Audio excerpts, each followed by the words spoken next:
인구 550만 나라가 자동차 생산 세계 1위에 올랐습니다. 그런데 정작 그 나라 사람들은 지금 웃지 못하고 있습니다. 한국 기업 하나가 잡초만 무성하던 빈 들판을 유럽의 디트로이트로 바꿔놨죠. 자동차가 이 나라 산업의 절반을 먹여 살립니다. 그런데 여기 이상한 게 하나 있습니다. 차는 세계에서 제일 많이 만드는데 정작 그 나라에 남는 돈은 생각보다 적거든요. 그 돈이 다 어디로 흘러가는지, 그리고 이 화려한 성공이 왜 거대한 청구서가 되어 돌아오는지 지금부터 하나씩 뜯어보겠습니다. 1993년 1월 체코슬로바키아가 둘로 갈라섭니다. 피 한 방울 흘리지 않은 이별이라 벨벳 이혼이라 불렸죠. 그런데 이 조용한 이별의 뒷정리는 슬로바키아에게 유독 가혹했습니다. 프라하도, 스코다 같은 알짜 공장도, 잘 훈련된 기술자도 전구 체코 쪽에 남았거든요. 슬로바키아 손에 쥐어진 건 냉전 시절 소련이 세워둔 무기 공장뿐이었습니다. 냉전이 끝나자 무기를 살 사람이 사라졌습니다. 공장은 하루아침에 고철 덩어리가 됐고요. 그 무렵 이 나라 실업률은 20% 안팎이었습니다. 5명 중 1명이 일자리가 없었다는 뜻이죠. 바로 옆 체코의 실업률은 그 절반 수준이었습니다. 같은 날 헤어진 형제의 처지가 이렇게까지 갈린 겁니다. 슬로바키아는 유럽 투자 지도에서 거의 지워진 이름이었어요. 2000년대 초 일본과 유럽 자동차 회사들이 값싼 동유럽으로 몰려듭니다. 폭스바겐은 체코, 스코다를 품었고 아우디는 헝가리로, GM은 폴란드로 갔죠. 그런데 이상하게 슬로바키아만 이 흐름을 비켜갔습니다. 이유를 들어보면 반박하기가 참 어렵습니다. 첫째, 공장 지을 자리까지 가는 고속도로가 아예 끊겨 있었습니다. 둘째, 용접하고 도장하고 검사할 숙련공이 없었어요. 셋째, 부품을 대줄 협력업체가 단 한 곳도 없었죠. 자동차 한 대에는 부품이 약 2만 개나 들어갑니다. 쉽게 말하면 차 한 대가 부품 2만 개짜리 거대한 레고인 셈인데요. 이 레고 조각을 만들어줄 공장이 근처에 하나도 없었던 겁니다. 완성차 회사가 들어올 이유가 없었죠. 그러니 일본과 독일이 슬로바키아를 건너뛴 건 냉정하지만 합리적인 판단이었습니다. 문제는 그 합리성이 오히려 이 나라를 악순환에 가뒀다는 데 있습니다. 투자가 없으니 도로가 안 깔리고 도로가 없으니 또 투자가 안 오고요. 이 굴레를 자기 힘으로는 끊을 수가 없었습니다. 여기까지가 세계 1위 왕국의 초라한 출발선입니다. 자, 그럼 이 잡초만 무성하던 빈 들판에 누가 첫 삽을 떴을까요? 2000년대 중반 현대차와 기아가 유럽에 세울 공장 자리를 찾고 있었습니다. 누가 봐도 유력한 후보는 폴란드였습니다. 인구 3,800만에 인프라도 검증돼 있었으니까요. 반면 슬로바키아는 후보 명단 맨 아래, 사실상 들러리에 가까웠습니다. 그런데 슬로바키아 정부가 승부수를 던집니다. 공장 부지를 공짜로 내주고 세금을 10년간 면제하고 공장까지 고속도로와 철도를 나라 돈으로 깔아주겠다고 한 거죠. 조건만 놓고 보면 폴란드가 훨씬 안전한 선택이었습니다. 그런데 정몽구 회장의 생각은 달랐어요. 조건이 좋은 곳보다 우리를 진심으로 원하는 곳으로 가자는 거였습니다. 선진국들이 위험이라 읽은 자리를 한국은 기회로 뒤집어 읽은 겁니다.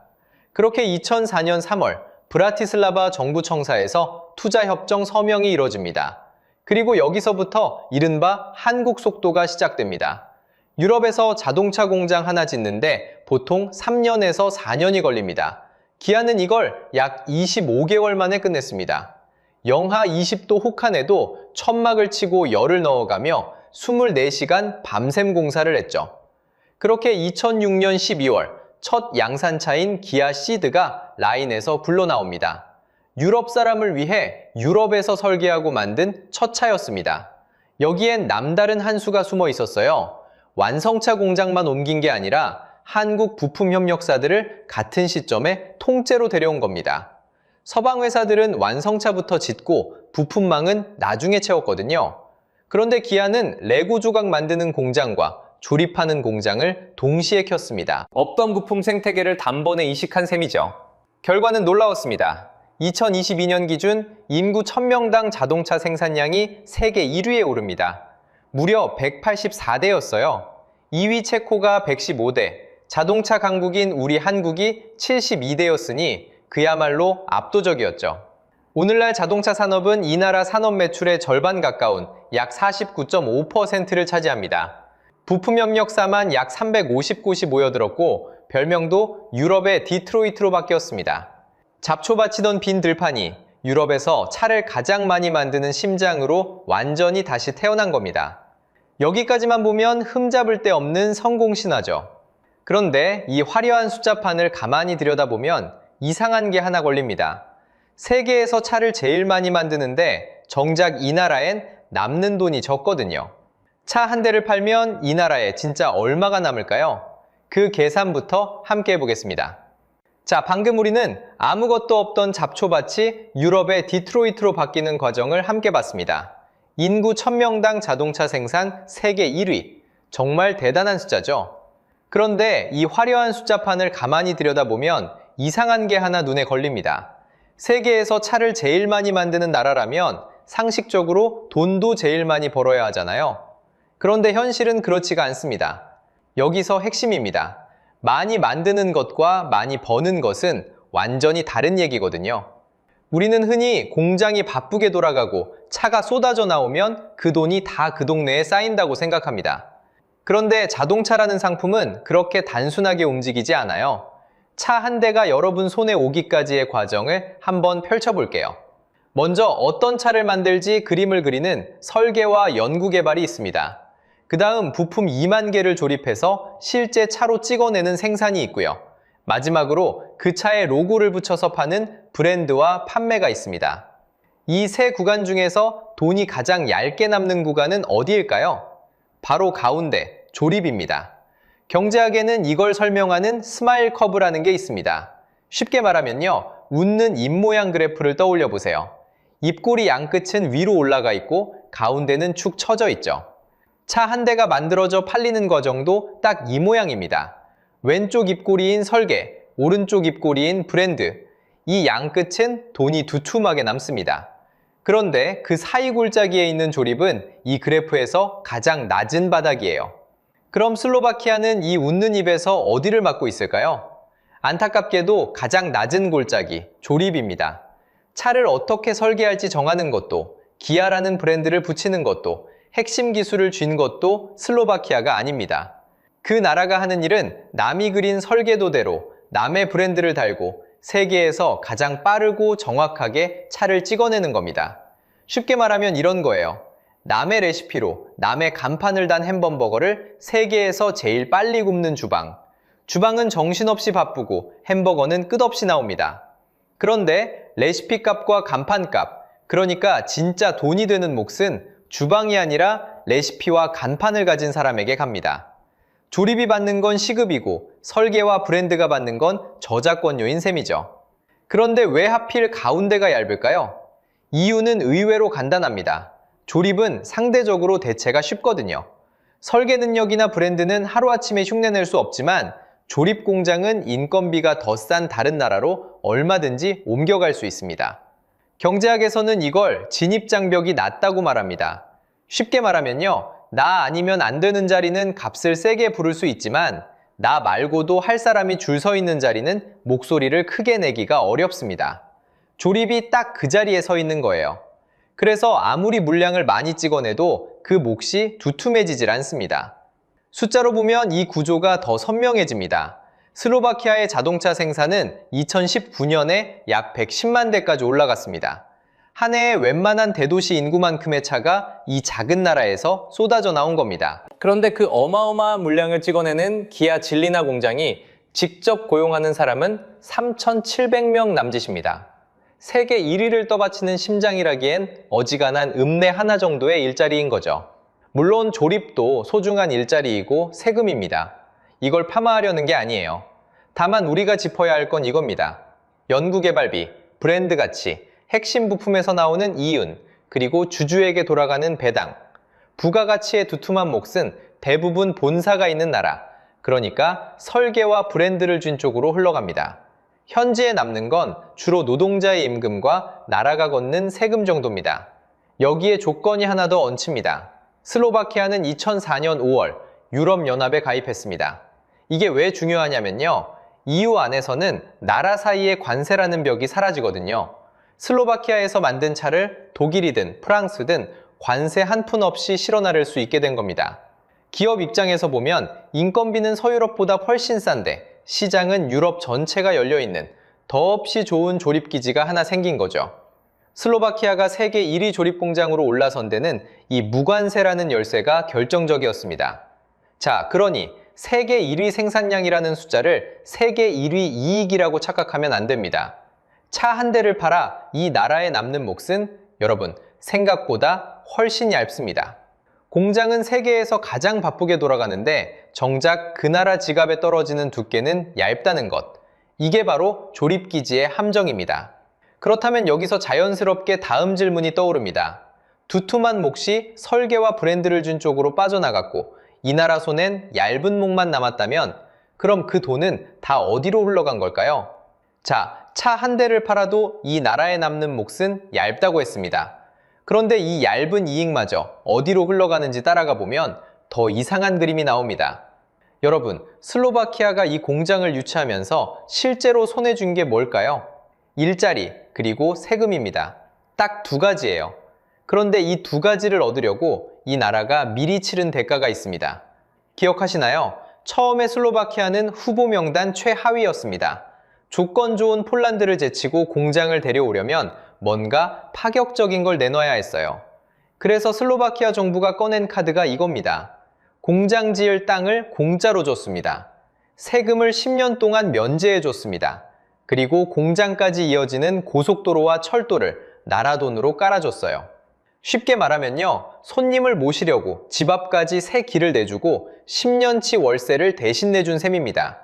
이게 얼마나 큰 지원이었냐면요, 유럽연합이 직접 들여다봤습니다. EU에는 회원국이 특정 기업한테 과도한 돈을 몰아주지 못하게 막는 규정이 있거든요. 슬로바키아의 지원 규모가 그 심사 대상에 오를 만큼 컸다는 뜻입니다. 나라가 대신 긁어준 카드값을 EU가 이거 너무 많은 거 아니냐며 확인했던 거죠. 정확히 몇 퍼센트를 보조했는지 딱 잘라 말하긴 어렵습니다. 다만 투자비의 상당 부분을 정부가 떠안았다는 건 분명합니다. 여기서 핵심입니다. 우리는 보통 이 성공을 공짜로 굴러들어온 대박처럼 생각합니다. 그런데 그렇지 않았어요. 성공엔 이미 선지급한 청구서가 있었습니다. 세계 1위라는 트로피를 받기 전에 이 나라는 먼저 카드를 긁었던 겁니다. 그런데 왜 이렇게까지 했을까요? 슬로바키아 입장을 한번 생각해 보세요. 분리 직후 이 나라의 실업률은 20% 안팎이었습니다. 5명 중 1명이 일이 없었어요. 소련 군수공장은 고철이 됐고 젊은 사람들은 일자리를 찾아 떠났습니다. 이런 나라한테 세계적인 자동차 공장 하나는 그냥 공장이 아니라 밥줄이자 미래였어요. 그러니 땅을 공짜로 주고 세금을 깎아주는 게 그 순간엔 남는 장사처럼 보였던 겁니다. 절박한 사람은 원래 계약서에 작은 글씨를 잘 안 봅니다. 그 작은 글씨에 뭐라고 적혀 있었는지는 시간이 한참 지나서야 드러나기 시작했어요. 문제는 그 다음입니다. 그렇게 어렵게 모신 산업이 이 나라 경제를 통째로 삼켜버렸어요. 숫자로 보면요, 자동차 산업이 슬로바키아 전체 산업 매출에서 차지하는 비중이 약 49.5%입니다. 2023년 기준이에요. 쉽게 말하면 이 나라가 공장에서 만들어 파는 물건의 절반이 자동차 관련이라는 뜻입니다. 10개를 만들면 5개가 바퀴 달린 거예요. 사람은 어떨까요? 자동차 산업에 직접 몸담은 사람이 약 16만 5천 명입니다. 여기에 부품을 대고 물류를 나르는 공급망까지 합치면 약 24만 4천 명이 이 하나의 산업에 매여 있습니다. 광역시 하나 인구가 통째로 자동차 하나만 보고 사는 셈이에요. 이 정도면 산업이 아니라 그냥 나라 자체입니다. 이렇게 한 산업에 나라 전체가 매달린 구조를 경제학에서는 단일 산업 의존이라고 부릅니다. 달걀을 한 바구니에 다 담은 상태예요. 바구니를 잘 들고 있을 땐 편합니다. 그런데 그 바구니를 놓치면요, 달걀이 한 번에 다 깨집니다. 그래서 이 나라엔 이런 말이 있습니다. 기아가 기침하면 슬로바키아는 감기에 걸린다. 처음 들으면 그냥 재밌는 표현 같죠? 그런데 이게 실제로 벌어졌습니다. 2021년부터 2022년 전 세계가 반도체 부족으로 난리가 났던 시기를 기억하실 겁니다. 차 한 대에 들어가는 그 작은 반도체가 없어서 공장들이 생산을 줄여야 했어요. 슬로바키아도 예외가 아니었습니다. 공장이 멈칫하자 나라 경제가 그대로 흔들렸어요. 회사가 감기 걸리니 나라가 몸살을 앓은 겁니다. 생각해보세요. 여러분 월급이 한 회사에서만 나온다고요. 그 회사가 잘 될 땐 든든하죠. 그런데 그 회사 하나가 휘청이면 여러분 삶 전체가 같이 휘청입니다. 슬로바키아가 딱 그 상태예요. 한 다리로 선 거인입니다. 겉보기엔 우람하지만 그 다리 하나가 흔들리면 나라 전체가 넘어져요. 그러니 이 나라의 세금도, 도시의 상권도, 젊은이의 취업 자리도 결국 한 곳을 바라봅니다. 공장이 잘 돌아가면 동네 식당에 손님이 차고 아파트값이 오르고 아이들이 그 회사에 취직합니다. 반대로 공장이 조업을 줄이면요, 그 식당부터 손님이 끊깁니다. 회사 하나의 심장박동에 도시 전체의 맥박이 맞춰져 있는 거예요. 잘 나갈 땐 이만큼 든든한 게 없지만 이건 동시에 가장 무서운 약점이기도 합니다. 그런데 여기서 더 묘한 게 있습니다. 이 관계는 슬로바키아만 매달린 게 아니에요. 기아 입장에서도 슬로바키아 없는 유럽 사업은 상상하기 어렵습니다. 유럽에 파는 차를 여기서 만들거든요. 그러니까 이건 어느 한쪽이 일방적으로 붙잡힌 게 아니라 서로가 서로를 붙잡고 있는 관계입니다. 기아 없는 슬로바키아도 위태롭고 슬로바키아 없는 기아 유럽 전략도 흔들려요. 둘이 서로의 손목을 쥔 채 같이 절벽 위에 서 있는 셈입니다. 자, 여기서 핵심입니다. 차 한 대를 팔아 이 나라에 남는 그 얇은 목.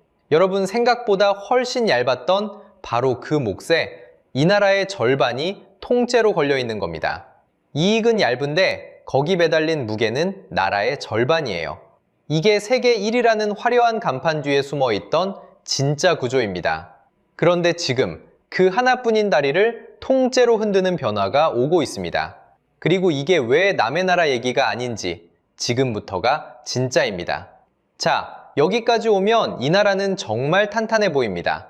그런데 바로 그 탄탄함 위로 진짜 청구서가 날아오고 있습니다. 바로 전기차 전환입니다. 2025년 8월 말 기아 질리나 공장에서 EV사 양산이 시작됐습니다. 기아가 유럽 땅에서 만드는 첫 순수 전기차죠. 유럽 시장 전용으로 설계된 모델이고 연 16만 대를 만들어 그 절반을 유럽에서 팔 계획입니다. 뉴스만 보면 분명한 호재입니다. 세계 1위 왕국이 미래차까지 손에 쥔 것처럼 보이니까요. 그런데 여기서 핵심은 전기차가 부품을 줄인다는 사실입니다. 앞에서 차 한 대는 부품 2만 개짜리 거대한 레고라고 말씀드렸죠? 전기차는 이 레고에서 상당수 조각을 통째로 빼버립니다. 엔진이 사라지고 변속기가 사라집니다. 부품 수가 줄고 조립에 드는 손도 줄어들죠. 만드는 사람 입장에선 편해 보이지만 그 부품을 만들어 먹고 살던 사람에겐 정반대입니다. 슬로바키아의 자동차 직접 고용은 약 16만 5천 명. 광역시 하나의 직장인이 통째로 여기 매여 있는 셈입니다. 그중 상당수가 엔진과 변속기, 그러니까 내연기관 부품을 만드는 사람들입니다. 전기차 시대엔 이 일자리들 위로 먼저 청구서가 날아옵니다. 세계 1위를 떠받쳐온 협력사 350곳 가운데 일부는 자기가 만들던 부품이 미래차엔 아예 없다는 통보를 받게 되는 거예요. 이런 현상엔 이미 이름이 붙어 있습니다. 디트로이트 신드롬입니다. 한때 미국 자동차 산업의 심장이던 도시가 산업 지형이 바뀌자 유령 도시처럼 텅 비어버린 그 길을 말합니다. 놀라운 건 이 표현을 다른 누구도 아닌 유럽 기관이 직접 썼다는 겁니다. 자동차 도시가 어떻게 무너질 수 있는지 유럽이 스스로 경고장을 써붙인 셈이죠. 그럼 규제는 어떨까요? 여기서 많은 분들이 오해하시는 지점이 하나 있습니다. 2035년부터 유럽에선 휘발유차 못 판다더라 하는 얘기 한 번쯤 들어보셨을 겁니다. 상식적으로 생각하면 자동차 나라엔 사형 선고 같은 소식이죠. 그런데 실제로 벌어진 일은 조금 다릅니다. 당초 이유는 2035년부터 내연기관 신차를 사실상 전면 금지할 방침이었습니다. 그런데 2025년 12월 이 방침이 완화됐습니다. 100% 금지가 아니라 90% 감축으로 한 발 물러선 겁니다. 쉽게 말하면요, 하이브리드 차도, 일부 내연기관 차도 2035년 이후까지 계속 만들 수 있게 길을 터준 셈입니다. 그리고 이 완화를 간하게 요청한 나라들 명단에 슬로바키아가 이름을 올려두고 있었습니다. 여기서 우리가 읽어야 할 건 규제 내용 그 자체가 아닙니다. 한 나라가 자동차 규제 하나에 이렇게까지 절박하게 매달렸다는 사실, 그게 곧 신호입니다. 산업의 절반이 자동차에 걸린 나라에게 이건 환경 정책이 아니라 생존 문제였던 거예요. 자, 그런데 여기서 더 서늘한 이야기가 하나 있습니다. 이렇게 자동차로 끈끈하게 엮인 두 나라 사이도 어디서나 통하는 보증수표는 아니라는 겁니다. 2026년 1월 슬로바키아는 우리 돈으로 약 20조 원, 그러니까 130억에서 150억 유로에 이르는 신규 원전 사업의 파트너를 확정했습니다. 그 상대는 한국이 아니라 미국이었습니다. 웨스팅하우스라는 미국 회사가 원전을 짓기로 한 거죠. 불과 1년여 전 슬로바키아 총리가 직접 한국을 찾아 원전 협력을 논의했는데도 말입니다. 이게 뭘 말할까요? 자동차에선 20년을 함께 걸어온 사이라도 원전이라는 다른 판에선 각자 계산기를 두드린다는 겁니다. 나라 사이의 밀월도 결국 냉정한 손익계산 위에 서 있습니다. 여러분이 20년 거래처와 아무리 가까워도 조건이 안 맞으면 다른 업체로 일감이 넘어가는 것과 똑같은 이치죠. 이제 이 모든 그림을 우리 지도 위에 겹쳐보겠습니다. 한 회사의 도시 하나, 나아가 나라 절반의 운명을 통째로 건 구조. 낯설게 들리시나요? 그런데 이건 남의 나라 얘기가 아닙니다. 자동차의 울산, 조선의 거제, 철강의 광양. 우리에게도 똑같은 이름의 도시들이 있습니다. 한 산업, 때론 한 기업이 도시의 심장을 쥐고 있는 구조는 판박이거든요. 슬로바키아가 지금 겪고 있는 일은 어쩌면 20년 뒤 우리의 예고편일지 모릅니다. 그 나라가 오늘 받아든 전기차 청구서를 우리도 언젠가 받게 될 수 있다는 뜻이죠. 차 한 대에 남는 얇은 목 뒤에 나라를 통째로 세운다는 것, 그게 얼마나 위태로운 일인지 슬로바키아가 지금 우리에게 먼저 보여주고 있습니다. 정리해보겠습니다. 세계 1위 자동차 왕국이라는 화려한 간판 뒤에는 4가지가 숨어 있었습니다. 많이 만들어도 얇게 남는 조립이익, 성공을 사려고 미리 치른 두가 보조금, 산업 절반이 한 곳에 매달린 단일 의존, 그리고 이제 막 날아오기 시작한 전기차 청구서. 남의 성공담을 고지곳대로 부러워하기 전에 그 돈이 누구 주머니로 흘러가고 청구서는 누가 치르는지를 봐야 하는 이유입니다. 그래서 여러분께 묻고 싶습니다. 한 기업의 도시 하나의 운명을 통째로 거는 이 모델. 과연 우리 울산과 거제엔 무엇이 필요할까요? 여러분이 사는 도시, 여러분이 몸담은 산업은 지금 몇 개의 다리로 서 있나요? 생각을 댓글로 남겨주세요. 서로 다른 답들이 모이면 그게 곧 우리 얘기가 됩니다. 이렇게 남의 나라 지도에서 우리 자신을 발견하는 이야기, 앞으로도 계속 파헤쳐 보겠습니다.